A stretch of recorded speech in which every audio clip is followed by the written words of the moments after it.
আজকের সংবাদে আমরা আপনাদের নিয়ে যাব এক ছোট্ট গ্রামে, যেখানে একটি পুরনো বাগান মানুষের মনে ছড়িয়ে দিচ্ছে ভালোবাসা আর সম্প্রীতির বার্তা।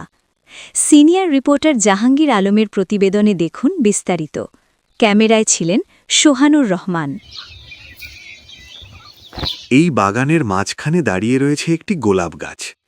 গাছটিতে ফুটে আছে নানা রঙের গোলাপ, লাল, সাদা, হলুদ আর গোলাপি। প্রতিটি গোলাপ যেন নিজের রঙের মধ্য দিয়ে প্রকাশ করে আলাদা অনুভূতি। লাল গোলাপ মনে করিয়ে দেয় ভালোবাসা ও আবেগের কথা, হৃদয়ের উষ্ণতা আর গভীর অনুভূতির প্রতীক। সাদা গোলাপ ছড়ায় শান্তি ও পবিত্রতার বার্তা, নীরব সৌন্দর্যে ভর করে আনে প্রশান্তি। হলুদ গোলাপে ধরা পড়ে বন্ধুত্ব আর আনন্দ, সূর্যের হাসির মতো উজ্জ্বল।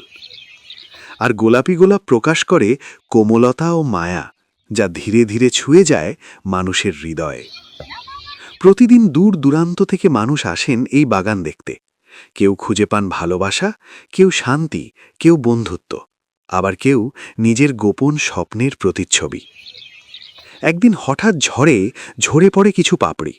তখনই যেন প্রকৃতি শেখায় এক গভীর শিক্ষা।